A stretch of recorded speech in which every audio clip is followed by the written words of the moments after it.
Welcome back to another episode of Tough Conversations with David Wood. Do you know anyone who's worked with Sir Elton John or Elon Musk, sent people down to see the wreck of the Titanic on the seabed, or closed museums in Florence for a private dinner party? Well, you do now. Steve Sims is a best-selling author with Bluefishing, The Art of Making Things Happen. He's a sought-after coach and a speaker to audiences including Harvard, and get this, the Pentagon.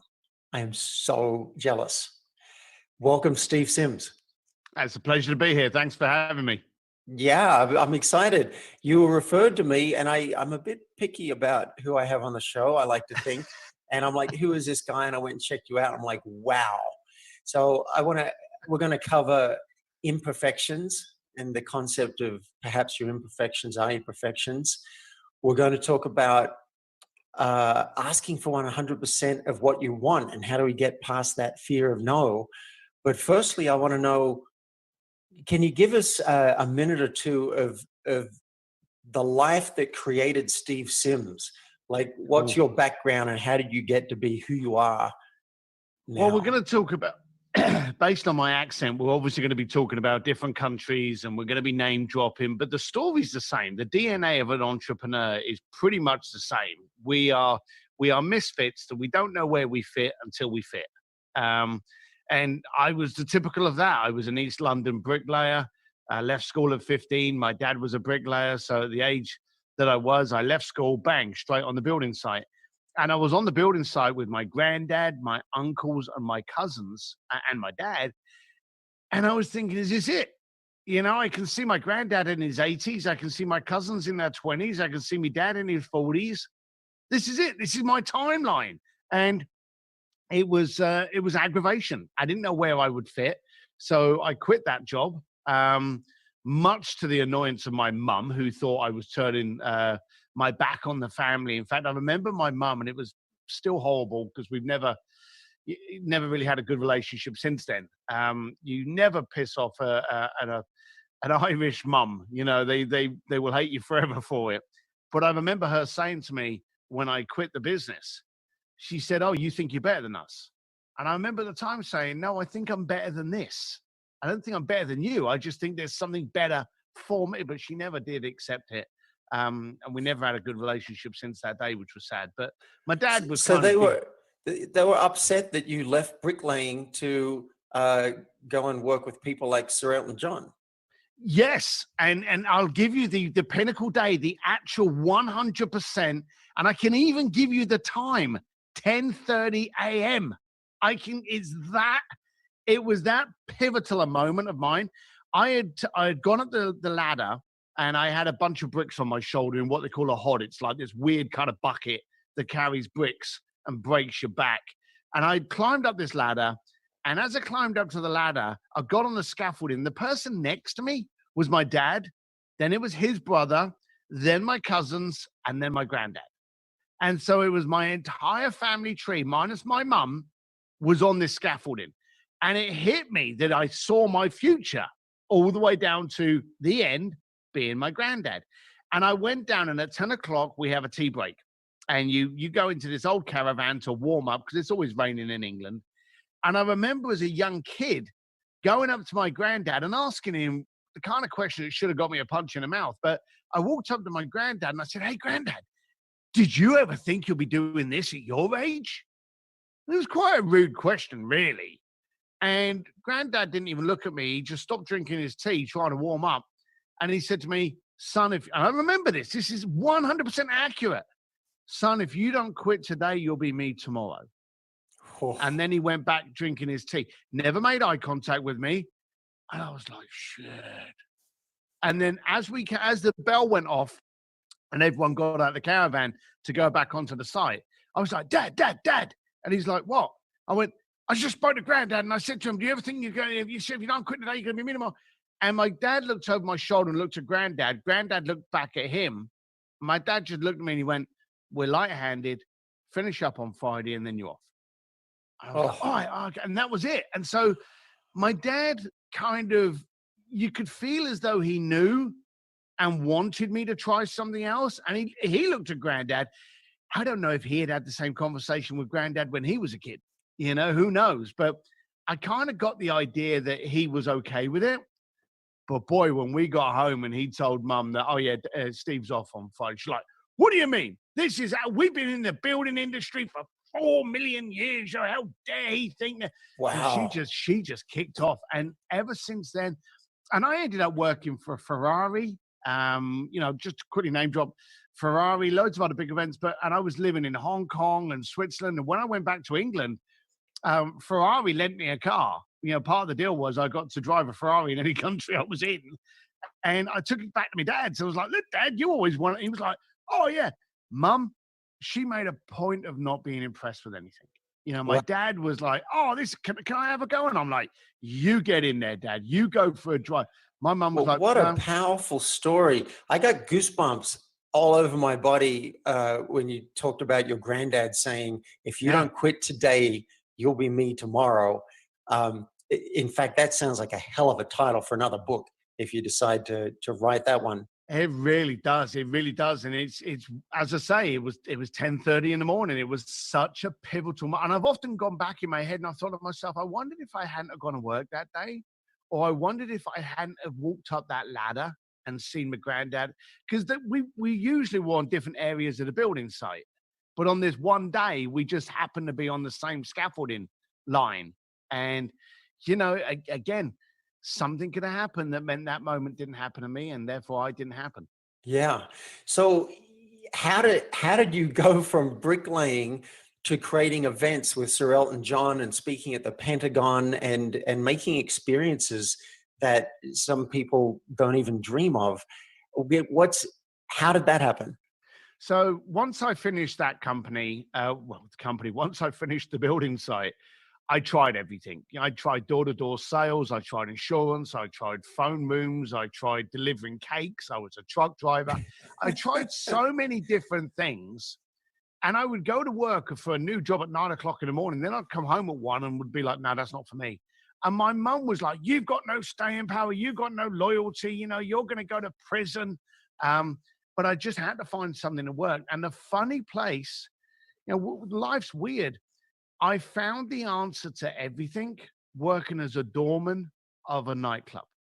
And the weird thing was, we've got this, and it's a cliche statement where they say you are the combination of the people that you hang around with, your 5 friends, that one. And I thought to myself, my 5 mates are broke-ass bikers. They've got no money. They got no direction. We want to ride around in motorcycles, scare the grannies. That was it. Surely I've got to surround myself with different people. So I made a conscious decision then. I need 5 different friends. Now I didn't want to turn my back on my mates, but I needed 5 more people around me. So working on the door, I started playing a game. Do I want to be friends with them? Do I want to be friends with them? And we used to, as a doorman, and no one wants to talk to the doorman. The doorman's there just to give you a thump if you've got out of hand inside. So no one ever wants to make friends with you. They want to make friends with everyone else, just not the doorman. But as the doorman, I knew where all the nightclubs were. I knew when they were having celebrity entrances. I knew when they were having the appearances. I knew the new clubs that were opening up, the premiere. I knew all of this because I was the doorman. So I used to go up to the guys that I wanted to be friends with, affluent, young, well-dressed, cool, suave, expensive watches, the complete opposite to me. And I needed to give them a reason to want to talk to me, not fear me, to connect with me. So I'd be like, hey, boys, I've seen you coming to these clubs a few nights. Have you heard about this one going on around the corner next Tuesday? And they'd be like, no, I haven't. I'd be like, well, so-and-so's turning up. Do you want me to see if I can make a phone call and get you in? And they'd be like, oh, yeah, please. And so I would do, all of a sudden, I'm like, hey, Steve, I became the guy that knew about all the clubs. But the only reason I was doing it was because I wanted to know rich people. And here's the funny thing. I wanted this to enable me to be able to go, okay, now that we've formed a relationship, Roger, why are you rich and I'm not? Why are you affluent and I'm not?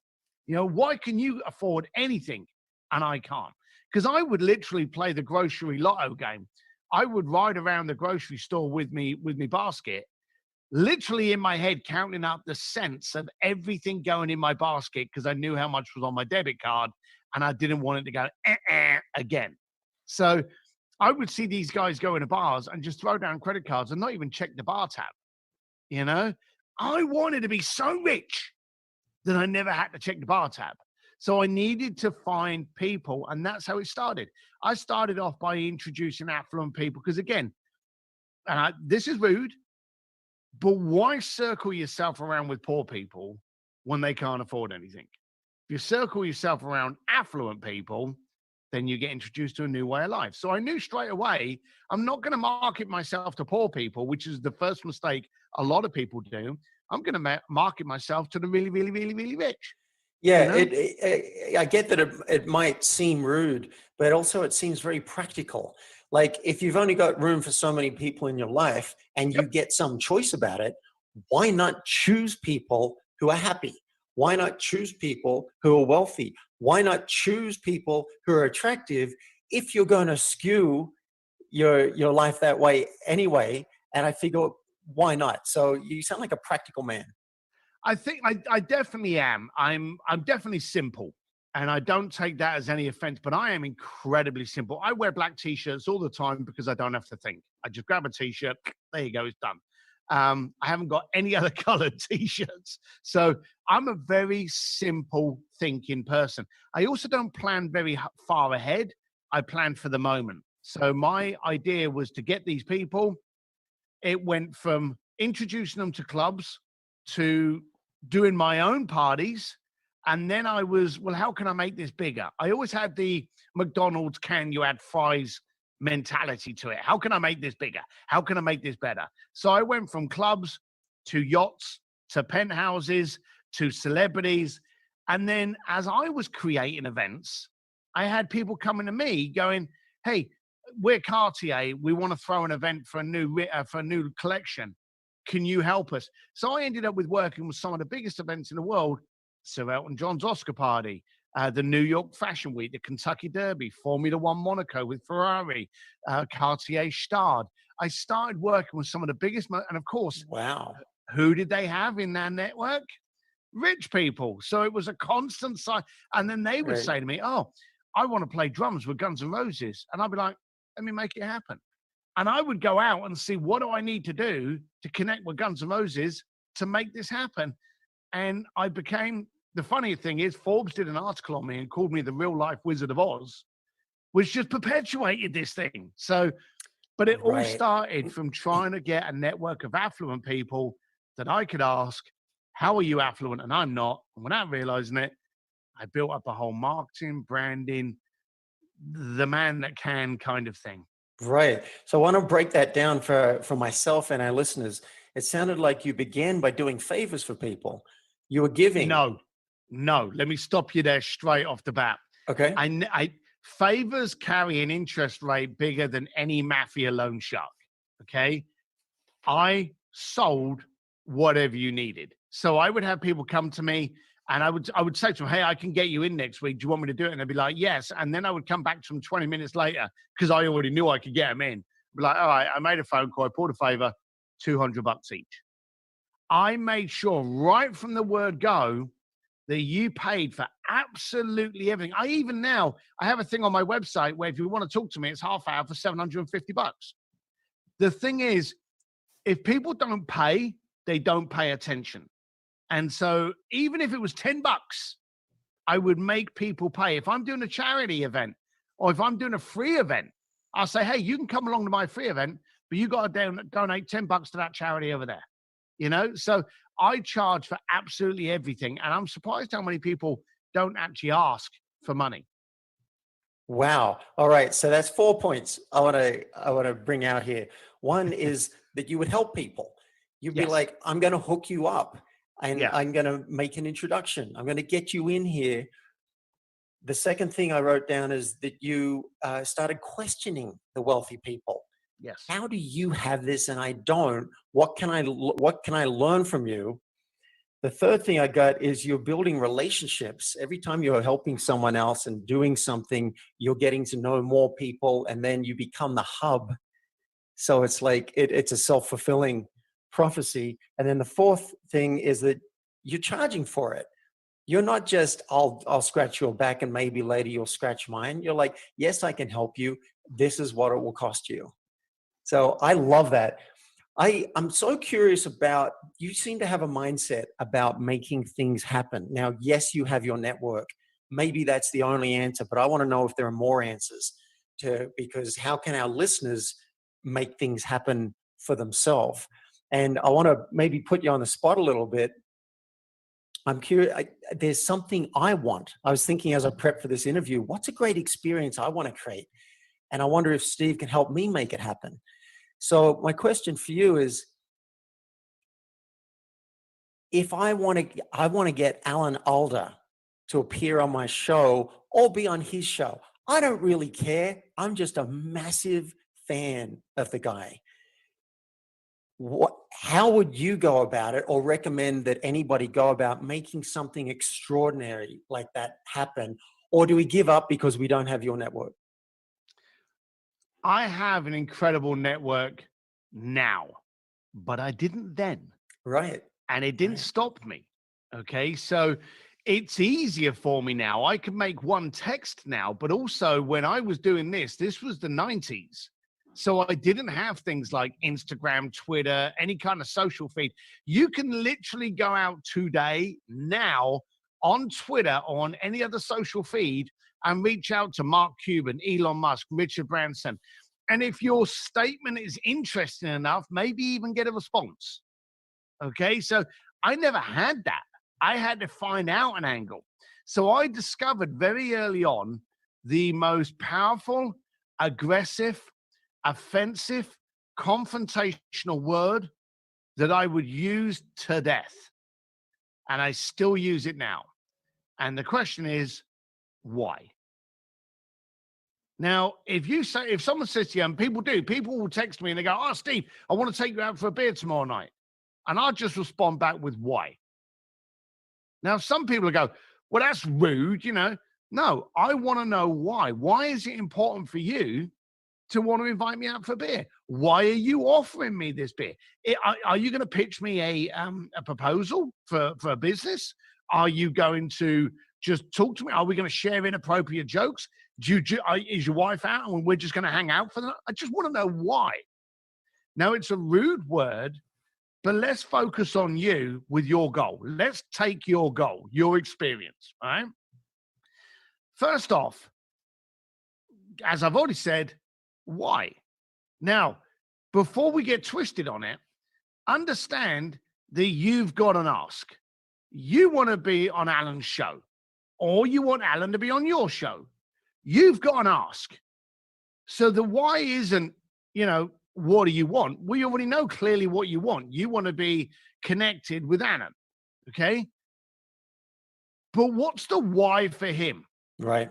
Yeah. You see, we already know why you want him. Why would he want to be on your show? Now, a lot of people, they play the game from the wrong side of the fence. Whenever I go to someone, I create the why for them. So whenever I went to Elton John and talked about the Oscar party, I went forward and said, hey, I know you've got this charity. I can bring bigger players. I can bring people that will spend more money on the auction. I can generate greater buzz. In fact, I can make this event bigger than it's been before and therefore raise more money for the AIDS research. Would that be of interest to have me in your circle? So I'm creating a why. You see, today, they always say, you got to get your foot in the door. As I've just explained with Twitter, you can get your foot in the door with absolutely anyone on the planet. The goal today is to become so irresistible that they invite you in and don't want you to leave. Yeah, that's good. Now, with Alan, you've got to think, what is Alan working on? What is Alan doing? What is Alan's passion points? What is his triggers? Is he involved in a local school charity? Is he releasing a new book? Is he now supporting a cause?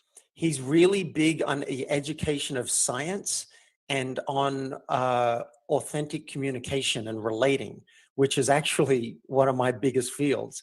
Like I do tough conversations and authentic relating. So we have a real common area there. I'm just still looking for like, what would maybe he wants to talk about authentic relating on an authentic relating podcast. Maybe that's it. Can you think of an even bigger why that someone who can interview Katie Couric and, you know? Well, I don't know, Alan.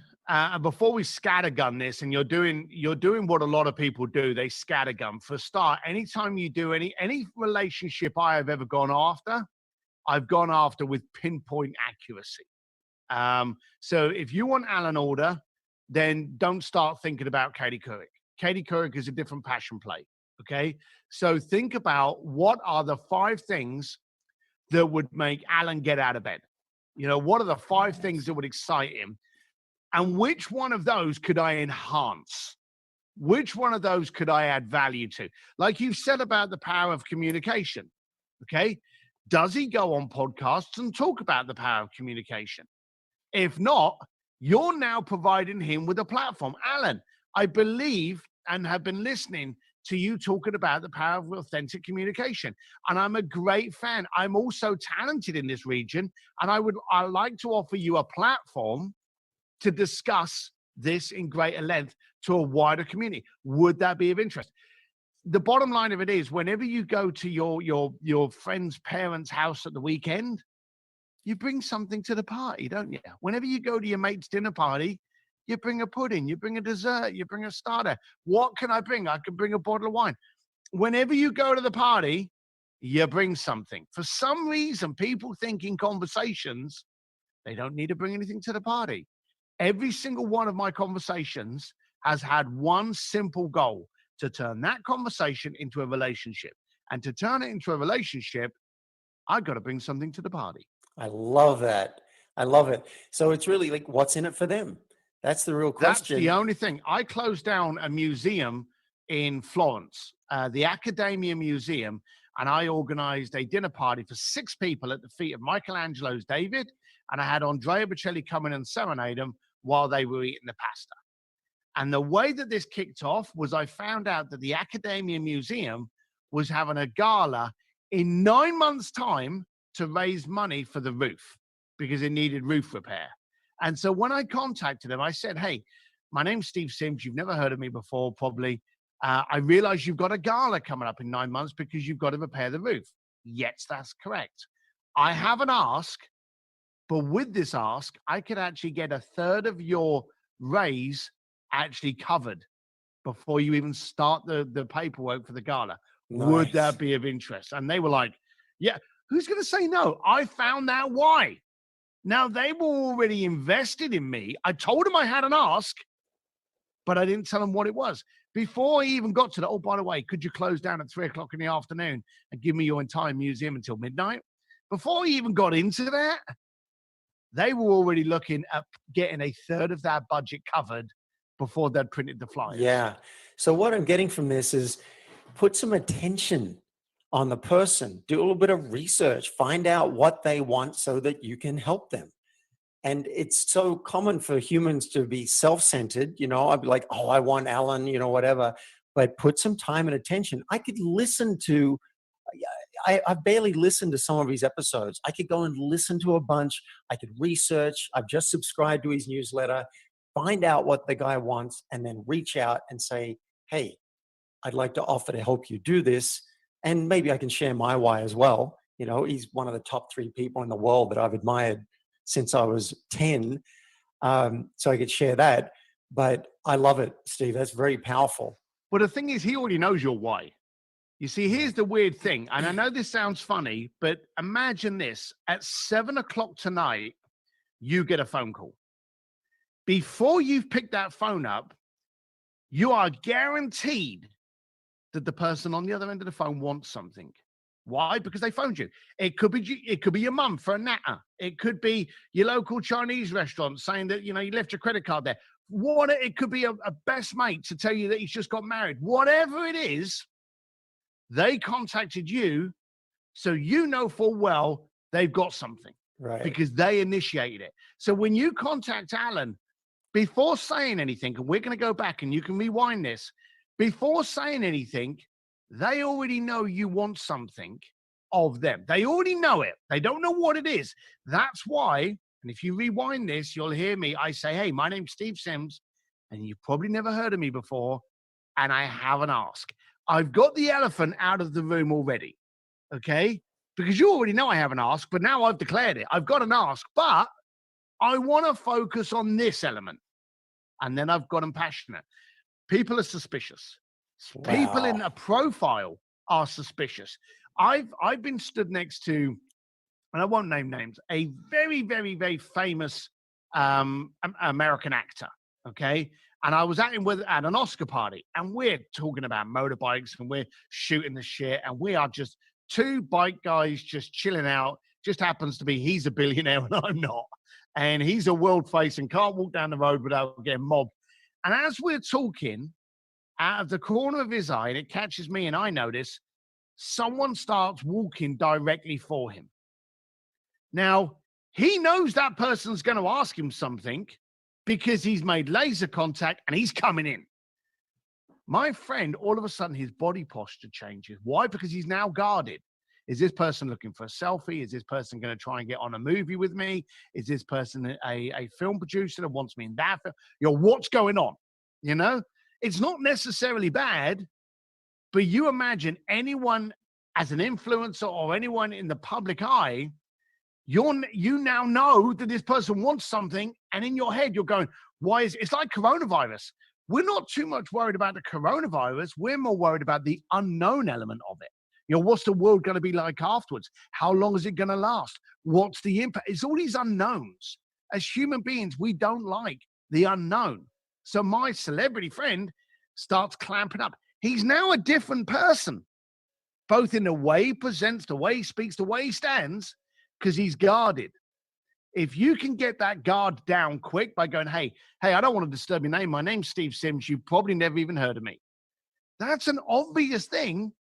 But don't you realize how it kind of lowers the guard because it's stating the obvious? And you're probably wondering why I'm talking to you. Well, I ain't got cakes for sale, and I'm not trying to get you to walk on my movie. I'm in this, and you get it out the way quick. I make introductions real fast, real direct, to remove any kind of concern as to why I'm in their face. I love that. You're setting context. You're making the implicit explicit. If I do write another book, I think it's going to be called Name That Thing. Like name the elephant in the room, name the mouse in the room. I have an ask. You probably haven't heard of me. By the way, I love how you said probably, because that puts in their mind, oh, maybe I should have heard of this guy. Yep. And you're quite a master at setting context. I've been hearing it during this interview. You'll say up front, all right, this might sound rude, and then you say it. You're like speaking, Landmark Education used to say, you're speaking into somebody's listening. So I'm really appreciating that. Look, Steve, while we've still got a little bit of time left, I want to ask you, in the pre-interview, you talked about your imperfections are your perfections. And I'm curious, could you say more about that? Yeah, we've become desensitized. We'll watch a movie and, someone's head will be sliced off, or a building will fall over, or a car will fly in the air, and we will just watch it. Yet we will be walking down the road and two cars will just run into each other at 5 miles an hour on a slow fender bender. And we'll be like, oh, real life has a greater impact, and it has a greater impact because it's not perfect. You don't run into another car and it explodes into a million pieces. It just doesn't do that. So I'm a great believer that everyone is constantly searching for this perfection. And I'm a greater believer, and I don't want to be crude, but one of my old little jokes I say on stage is that perfection is a blue unicorn with 3 testicles. It doesn't exist. And I believe that when people realize that it's what makes us imperfect, what our imperfections and our flaws are, is the perfection, we get the impact. Now, if you remember a few years ago, magazines had these beautiful pictures of beautiful women walking across the beach that had been photoshopped to the point that they were now like 80 pounds in weight and about 7'1" tall. It was just distorting our eyeballs of what reality was. And Dove was the first one, the cosmetics company, the soap company, that turned around and said, we're using real people. They've got bad hair days. Why? Because we have bad hair days. They got a spot on their cheek. Why? Because we all get spots on the cheek. when you see a movie and it's in Cinecolor and all these Dolby and it's all overly edited and looks perfect, that's great. But when you see an iPhone video of someone falling off of a porch and it's on like American Funniest Videos, the fact that it's recorded on something that you're used to using and it's jittery and it wobbles, you can relate to it. So imperfection is relatable because we're all imperfect. Wow, what timing. I just coached a vice president at a big company right before this, and the issue was trying to appear like I've got it all together and that I never fail and all of that. And I was like, well, can you open into the idea that sometimes you're going to screw up instead of trying to present all the time, like white knuckle it that, no, I'm perfect all the time. So you're talking to the right guy. So what you're suggesting is, I think, is that instead of trying to pretend and trying to be like those airbrushed models or even those cartoon figures, you see the cartoon figures in Disney, the women have got huge eyes, Massive. and their hips are so narrow. It's just, crazy. And you're suggesting instead of trying to be that, if we can actually show ourselves warts and all, that we're more relatable. We're also more relaxed. You see, the beauty is it takes zero effort to be me. But if I was to try to be you, you're using words that I can't even spell. Okay. If I was to try and be you, it would come across as not real, unauthentic. Right. And it would also come across as confusing. Now, I'm not trying to sell anything. I'm just trying to use language that is natural to you, but not natural to me. But that element from the person talking to me, now I'm trying to use your language in their head or more in their stomach, in their gut. I've often said my gut is far more intelligent than my head. There's something there going, well, this guy's trying to sound smarter than he is. And I would be diminished. I would be cast aside because I'm trying to be someone I'm not. Why use any effort in being you? If people come to me and they want my help, I don't want to surprise them by, well, this is a guy in black t-shirt that can't use big words. I want them to come to me because I can do X, Y, Z. Yeah. I don't want to have any confusion whatsoever. And I think today we talk about the big C in life being cancer. The big C in business is confusion. Never confuse anybody by trying to be anybody that you're not. Why go to that effort? It's just not necessary. Right. You're also confusing yourself. Yes, and that's even worse. Like, who am I and what can I do? And I love it. Well, Steve, what surprised me about this interview, and maybe it shouldn't, was the level of mastery you have around authentic communication and authentic relating. Now, you might just call it, I'm just being me. I'm just naming what is. I'm being honest. I see it as integrity and a whole lot of complex words I could throw around it as well. And we do. In the authentic relating community, we call creating context. We use all these fluffy words.